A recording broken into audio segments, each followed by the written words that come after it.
Estamos con Nicolás Biela, le agradecemos que nos acompañe, es el presidente de la Cámara Empresaria de Autotransporte de Carga. Vamos a hablar de varios temas.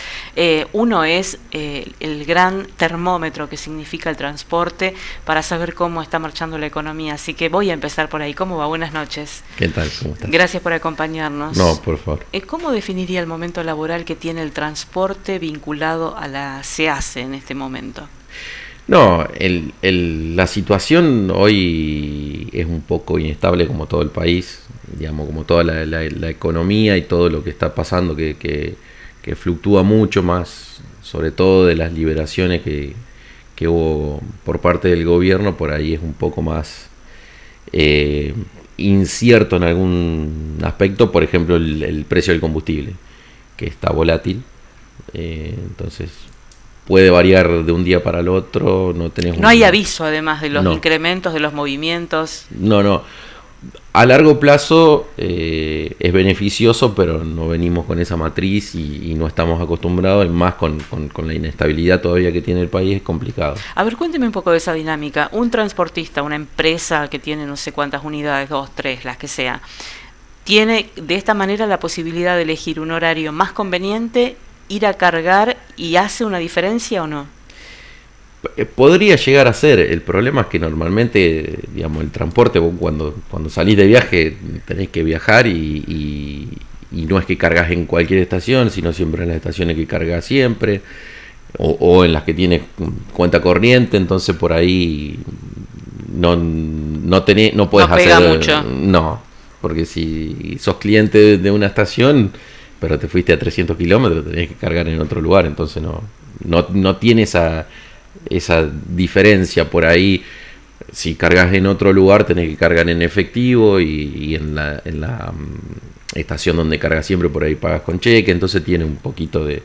Para el transporte no se beneficia con la modificación, digamos, de la banda horaria, si se quiere. ¿Y cómo fue este año la actividad, por ejemplo, de la cosecha y ese tipo de cuestiones que son como, digamos, el trabajo fijo y casi garantizado que tienen las unidades que están dependiendo de la región? No fue muy bueno, si bien en sí fue bueno, pero no fue muy largo. Ajá. Fue más bien un poquito más corto.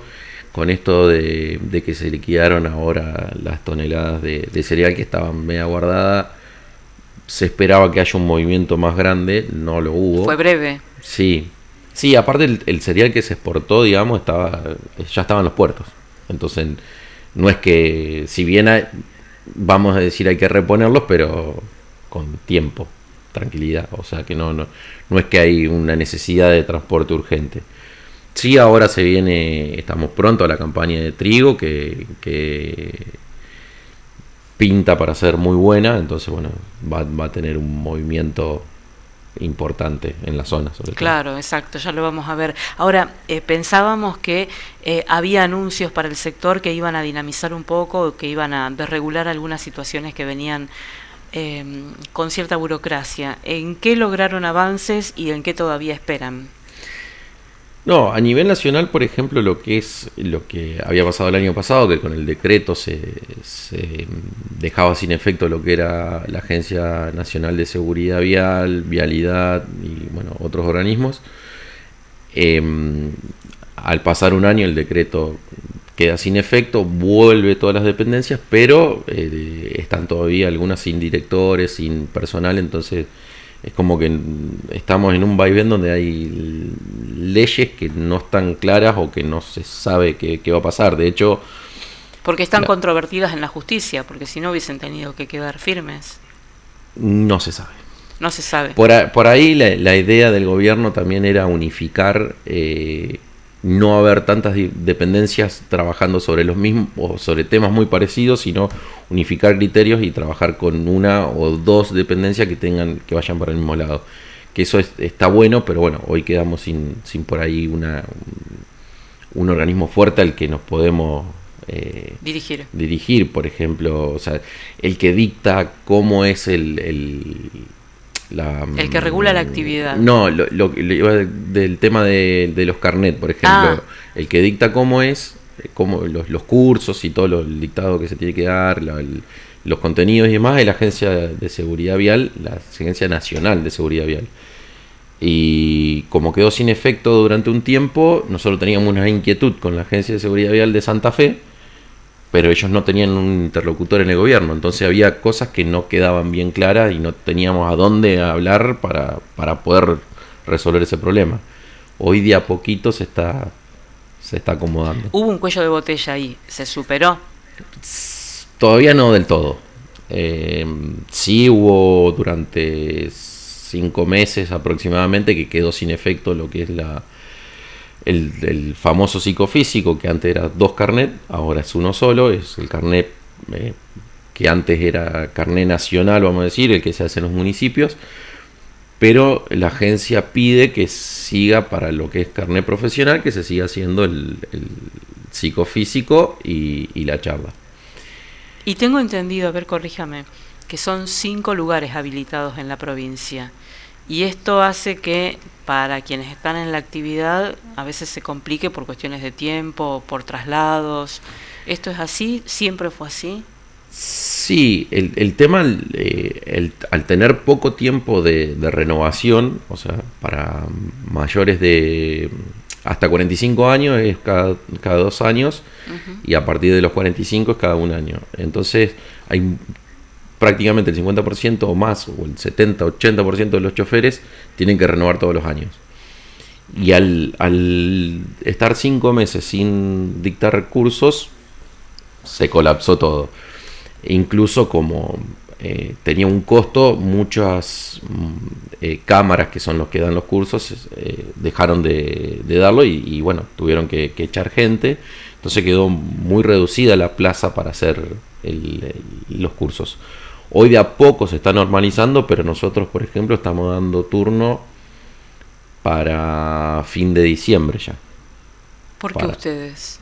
Se hace, es uno de los centros que da las charlas. Uh-huh. ¿Pero el psicofísico? El psicofísico es en Santa Fe, en Rosario.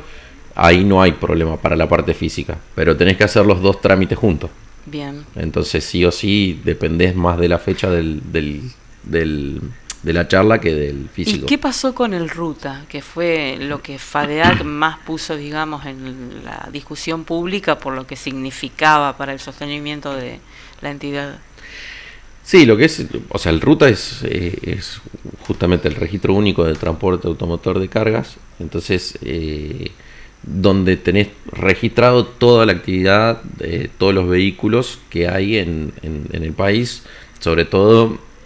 Si bien era burocrático, tenías el registro de los vehículos que estaban con técnica vigente, con seguro vigente, que sean vehículos que estén afectados realmente al trabajo en el momento y no que sean vehículos que estén parados por algún motivo o que estén dados de bajas, pero no están informados. Eso también permitía, por medio del costo que tenía, que no era muy alto, pero bueno, era un ingreso que iba para las cámaras también, para el sostenimiento. Bueno, eso se dio todo de baja, pero bueno, seguimos funcionando con otros ingresos, pero el mayor problema es que justamente se perdió ese registro. Hoy no tenemos un registro de saber cuántos camiones hay en el país.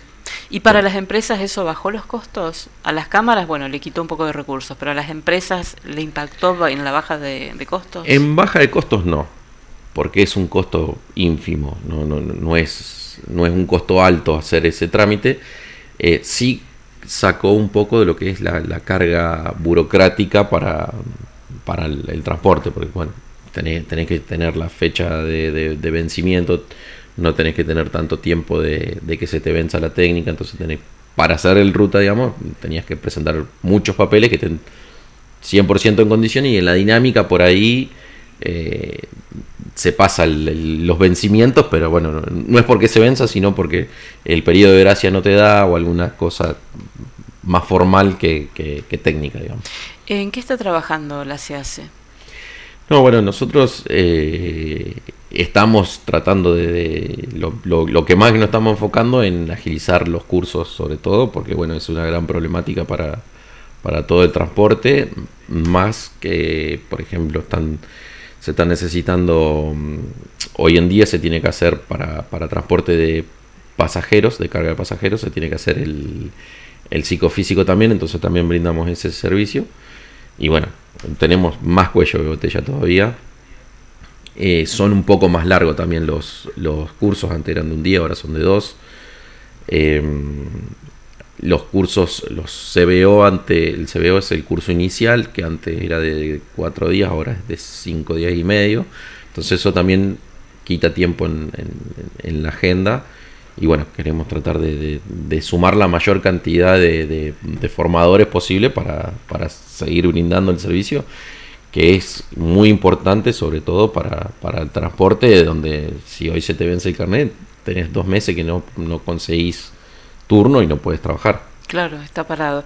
¿Y qué pasa con los insumos? Porque habíamos hecho notas hacia fines de 2023 donde ni siquiera cubiertas tenían posibilidades de comprar. ¿Qué grado de normalización tiene?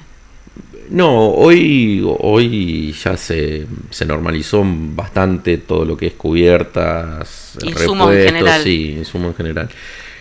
El gran problema es que antes veníamos arrastrando un faltante muy importante, entonces bueno, todo el mundo se pudo volver a armar de su stock y demás, y hoy en día la actividad no está tan bien, entonces hay, te diría, casi una sobreoferta de cubiertas, de todos los insumos.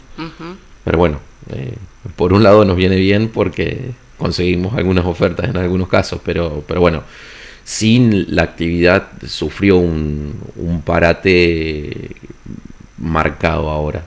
¿De cuántos meses?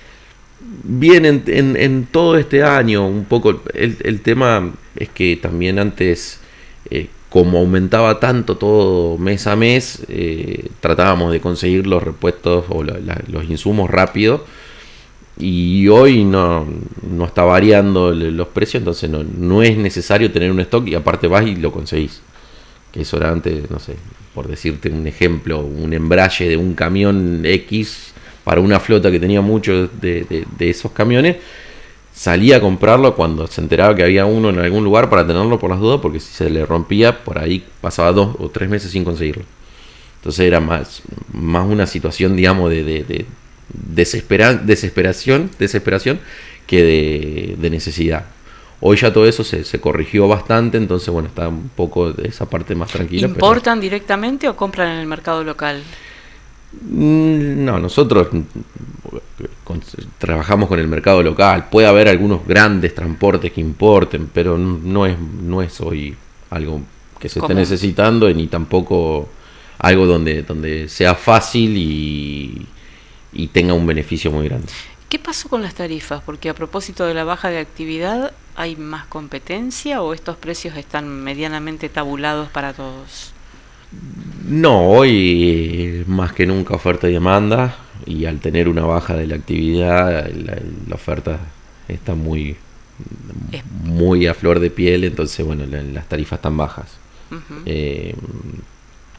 Sobre todo, bueno, que si bien los insumos dejaron de aumentar, sí aumentaron muchísimo durante mucho tiempo, y las tarifas prácticamente fueron muy lentos subiendo, y hoy quedaron atrasadas un 15, un 20%.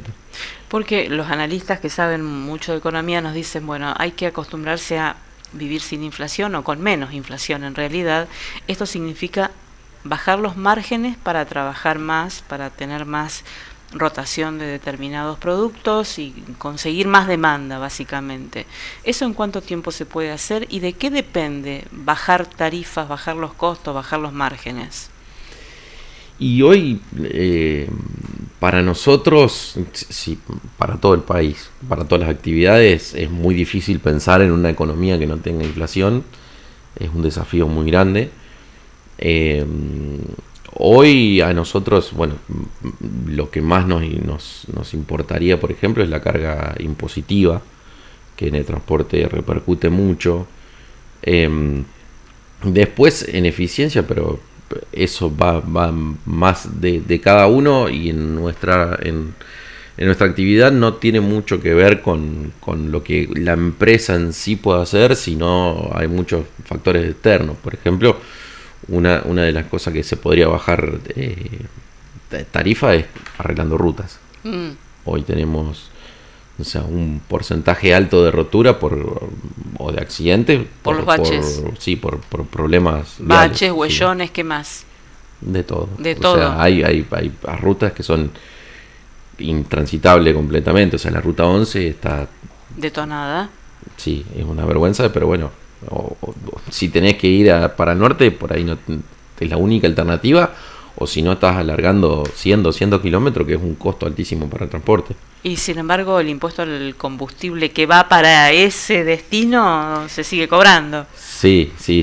Por eso se necesita en lo que es nuestra actividad un acomodamiento de todo lo que es el tema impositivo, sobre todo, por ejemplo, después lo que viene de las provincias, de la parte de ingreso bruto, impacta mucho también porque al ser una actividad nacional, por ahí decirlo, que donde tenés cruces de provincia y qué sé yo, tenés que tener convenios con la mayoría de las provincias, liquidas impuestos en muchas provincias, y es todo costo que se va agregando a un servicio, ni siquiera el producto, entonces es un costo innecesario. Santa Fe, en relación a otras provincias, en ingresos brutos, ¿esa tasa qué incidencia tiene? ¿Igual, similar, más alta? ¿Cómo es? No, Santa Fe tiene una incidencia, no es tan grande. Santa Fe para el transporte tiene el 1,5% de la facturación. Hay otras provincias que tienen 3, 4, por ejemplo, Chacos tiene una retención de un 8%. Entonces incluso hay veces que no te conviene hacer un viaje por el tema de los ingresos brutos. Para un país productor como este es algo irreal, algo increíble. Sí, surrealista. Decías, con el trigo probablemente active la situación. ¿Eso cuándo comienza a darse? ¿Cómo avisoran ustedes entonces ese panorama? Para el trigo faltarán 15 días aproximadamente. Si bien no es una cosecha muy larga, pero bueno, influye mucho en el transporte de la zona. Calculo que será así, principio de noviembre, casi hasta fin de año, ese movimiento se va a sentir. Después, bueno, están las otras actividades del transporte que están un poco más, que son más diarias, por así decirlo, como es la paquetería, que está un poco caída. Hay un poco de actividad en lo que es obra pública provincial, hay dentro de todo bastante, pero bueno, estamos ahí. La paquetería, es decir, si uno piensa en distribuidores como Mercado Libre o plataformas como esa, piensa en vehículos que trabajan con un porte menor a un camión. Es decir, ¿ustedes qué exactamente de esa logística hacen? Sí, se hace la logística para estas empresas, vamos a decir, de intradepósito. Ajá. O sea, se llevan los depósitos a Santa Fe, o hay uno creo que en Rafaela, donde las camionetas, por así decirlo, lo reparten desde el centro logístico a la ciudad o al pueblo cercano, pero no es que se traslada todo el producto en camioneta. Pero no es lo que mayor concentración de trabajo le genera a ustedes por ahora. No, es una partecita más del trabajo, pero bueno, la paquetería se mueve mucho los comercios, los grandes comercios, lo que es, bueno, las... ¿Y piensa que pueden extenderse hacia ese rubro? Porque digamos que todo vemos va girando hacia lo digital, va virando hacia ese tipo de comercialización. ¿Se ven incursionando en esa...? Es que no es un área que si bien es parte del transporte también, pero no es del transporte, vamos a decir, pesado, que es lo que más nosotros estamos abocados, sino también tenemos empresas de transporte de paquetería chica, vamos a decir, pero no modifica, porque el producto tiene que ser transportado igual. Uh-huh. O sea, lo que no vas a hacer es, en vez de llegar a una casa de electrodoméstico, vas a llegar a un depósito afuera de la ciudad. Correcto. No modifica tanto. La última, socios, ¿perdieron, ganaron, mantuvieron? No, prácticamente seguimos con la misma cantidad de socios. No se modificó tanto. Eso quiere decir que no cayó la actividad al punto de cerrar empresas, ¿o sí? Ese dato puntual no lo tenemos, pero no lo que se ve sobre todo en la calle y en las consultas, no. Cerrar empresas, no. Gracias, muy amable, No, Nicolás gracias. Bieber.